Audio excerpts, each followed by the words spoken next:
Take 2 parts Towering Inferno, A shot of Die Hard, a dash of Nev Campbell, and whatever The Rock is cooking. and you have Skyscraper. We'll be back with our non-spoiler review right after this.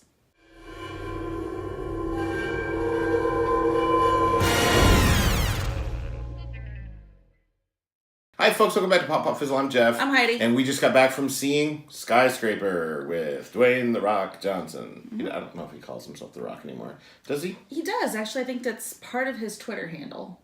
Part of his Twitter handle? Or actually his actual Twitter handle. Okay. Yeah. I think there's like half a minute where he didn't do that. Maybe, but it's definitely his Twitter handle, and I think it's part of his Instagram handle. Pretty sure. I don't do the Instagram. Anyway, so we just got back from seeing the movie. We're going to do a non-spoiler review. Don't worry if you haven't seen the movie. We're not going to ruin anything for you. Nope. We just want to talk about whether or not we think you should go see it and let you know how we felt about it in kind of a general sense. So that's what we're here to do, and that's going to start right now. Did you want to go first? Do you want me to chime in? Yeah, sure. I loved it. I thought it was a lot of fun. Okay. To put it very succinctly, that was short and sweet. Yeah, no, I thought it was a lot of fun. I thought that the characters were believable as who they were. I thought that the action sequences were fun. I thought some of the stunts were interesting. I think some of the resolve and the end climax made sense. So I really enjoyed it. Yeah, I'm a little bit split on a couple of things. First, I felt like the set pieces in this film were done really well. I felt like there was a lot of setup done very quickly, and then that setup came to play again later on in the film. And I like it when a film does that successfully. For the most part, I felt like this did it successfully. Some attention to detail was really good, and then some other stuff I had some questions, but it was like, Right. Now, in our intro, we mentioned Towering Inferno. We mentioned Die Hard. Both of those films definitely were influencers. Were influencers, were some inspiration for this film. I don't think The Rock made any bones about that. In some of the press he's done for this, he talked about those kinds of movies being an inspiration for this, and that it's been a while since we've kind of had something in that vein. I've wondered several times if the Towering Inferno would ever be remade. It was such a 70s thing, and it's so dated now. It was a good movie when it came out, but it just so this is kind of doesn't hold up well. It's kind of an homage a little bit. I haven't seen it, so I don't know. Yeah, it's a little, as we said, a little bit of that, a little bit of Die Hard. Quite a bit of Die Hard, actually. We may have minimized that, but I think that's, probably The Rock's main influence there. The Towering Inferno elements just sort of build to make everything a little more tense and a little more dangerous, and that's fine. The problems that I had were not based on the set pieces. I thought all that was done well. Yeah. It was good to see Nev Campbell again. Haven't seen her in anything in a while. I think she took a break from Hollywood, and people do that. So whatever works best for you. I thought she was fairly solid in this, and it was nice to see her again. I jokingly said to Heidi as we were leaving the theater that at the end of the film, that it would have been a strange ending for Ghostface to come out and stab her 18 times. That would have totally spun the movie in a different direction. That didn't happen. But I did have one thing that jumped out at me, and I don't think it matters. So take it with a grain of salt. It's just something that bugged me, and that is I think. I'm kind of on record, at least with you, but I think I've been on record here, that, The Rock is a hardworking guy who, he works all the time. He picks good roles for himself. He does, and he's been very successful. And I think a lot of that has to do with his intelligence when it comes to, as you said, picking roles and all this. He was a producer on this film. I saw his name in the credits there. The problem that I had, though, I thought he was stellar in this whole film. There were a couple of beats in this film that required more emotion than I felt like he's capable of giving. I think that there were just a couple of times where I felt like his performance was a little bit flat, and it was only because I just don't think he's that kind of actor, or at least he hasn't pushed himself into those kind of roles that really call for that much. But I don't think in a movie like this that's heavily action focused, and you know, as we said, a lot of really cool set pieces and a lot of you know, well thought out. You know, we're no spoilers, but a lot of well thought out, you know, if you've seen the trailer, fight scenes and action scenes and stunts and that kind of thing. He's strong in all of those areas. So having a beat or two that's an emotional thing where he doesn't quite nail it does not ruin this experience. I had a great time, but there were just a couple of times where I felt like even a Bruce Willis, back in the day when he wasn't phoning things in, would have given those moments a little more weight and a little more emotion, but I don't think it really weakened this film. I think the film was relying heavily on The Rock's action beats and the you know, the set pieces that really kind of kept the visuals going. So that was really my only weak point. Yeah, I mean, I think he did a fairly decent job with those things. There was one scene that you missed that I felt like was...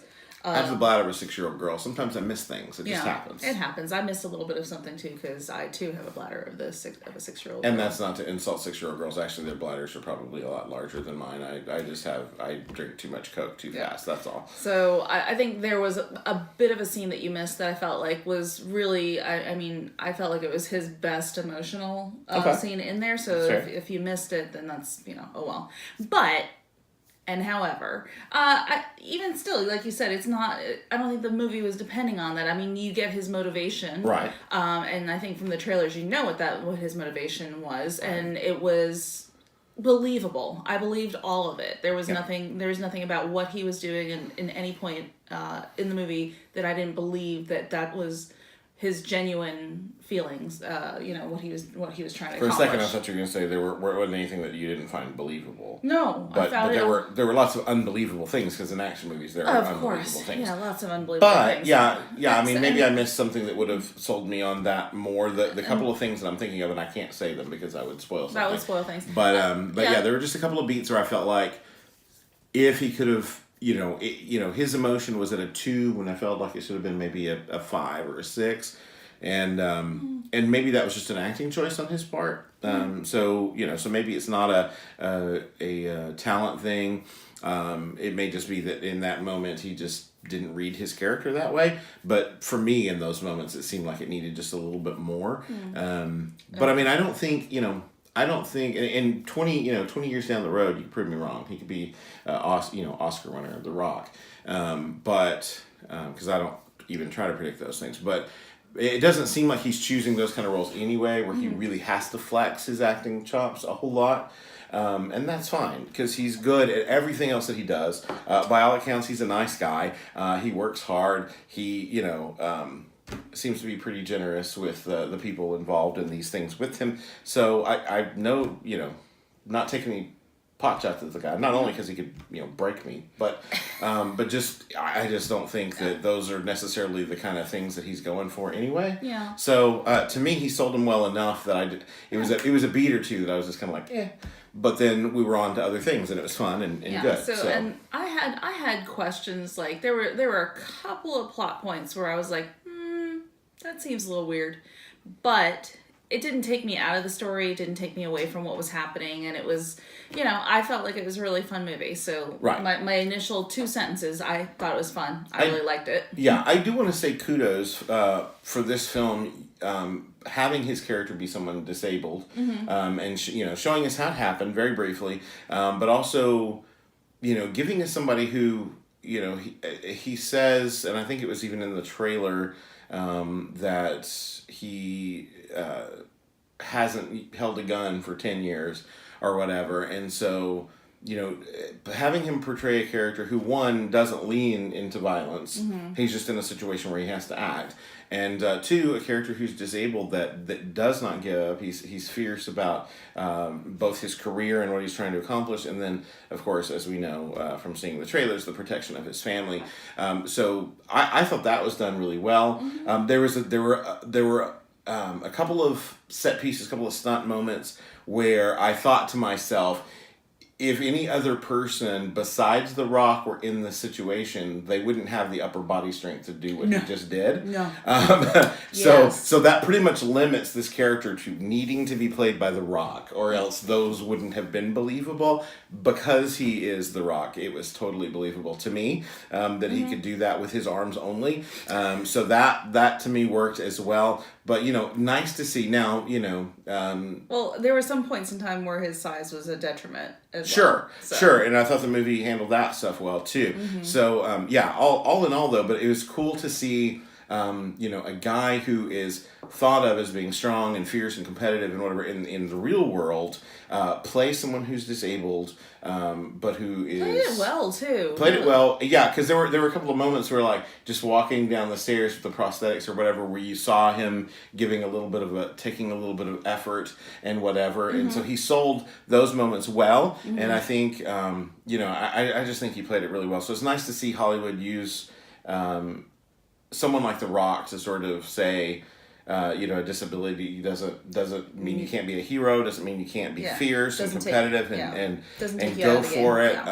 So I thought that all that was really well handled. And then so basically those are my thoughts. Yeah. Do you have anything else to add before we give our rating? No. I really enjoyed this film. I thought that all in all it was really stellar. So can I take one other thing? Not a spoiler. It was in the trailer where and I think it was even spelled out kind of in the trailer that his wife was the surgeon who worked on him, and when he lost the use of his legs. But in the movie, the way that we get it, of course, in a trailers are edited together in a certain way to kind of give you the notion of the movie. I love the way that the movie handled it, though, because we saw her, but they didn't say anything about that. We just skipped ahead in time, saw her with him, and nobody said, he didn't even say, my wife was the surgeon who, they didn't spell it out. They trusted that we got it. Yeah. And I like it when movies trust us with stuff like that. Now, that was just a little thing in the course of an action movie, but I like the choice to not spell all that out and trust us to figure it out. Not everybody needs to have everything spelled out. There didn't need to be an exposition dump for something like that. And I started to say expedition, and I'm just they had to go on an expedition and another round to get that information out, and they didn't have to do that. Right. So, anyway, the way that we read... I can't talk tonight. I started to say read, but I meant rate.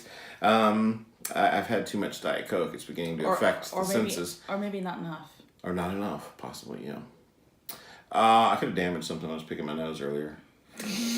Anyway, the way that we rate films here is if a film is not worth your time or your hard-earned lucre, then we call it a fizzle. That means it's just forget the whole thing. If it is a great flick that you should see on Redbox or Netflix, neither one a sponsor, then we usually give it a single pop, and that just means definitely see it. It's definitely worth your time, but don't rush out to the theater to see this thing. And then our highest rating would be the double pop, which means grab a bucket of corn and a big drink and go see it on the big screen right now. That's how we rate things here. So I'm going to toss it to Heidi first and ask her. Double pop. She didn't even let me get it out. Nope. Double pop. Double pop. It's so worth it to see all of these things that they put together on a big screen, the fire and the stunts and just all the things. It's really worth it. And I would agree with that. Now, if you were talking strictly story, it probably would have been just a pop for me. But I think the visuals here and the set pieces, as I said, which are stellar, I think it bumps it up to a double pop for me. I think it's something definitely worth seeing on the big screen for that spectacle. So if you want to spend some hard-earned lucre this weekend checking out something on the big screen, I definitely recommend Skyscraper to be worthy of your money. Those are just my thoughts and Heidi's. Yep. The real question is, what do you think? So after you go see Skyscraper, if you go see Skyscraper, and then that, right? If you go see Skyscraper, then jump down into the comments and let us know what you thought. And if you disagree with any of the points that we've made, who cares? Tell us, and then we'll have some dialogue about that because we like doing those sorts of things. Yep. Anyway, if you like this video, Hit that thumbs up. and consider subscribing to the channel. If you're already subscribed, hit that little bell icon so you can be notified the next time we do one of these. We do have some trailer reactions and some other things coming, an unboxing, stuff like that. So there's some of that coming up, and you don't want to miss that. Until next time, folks. Bye. Bye.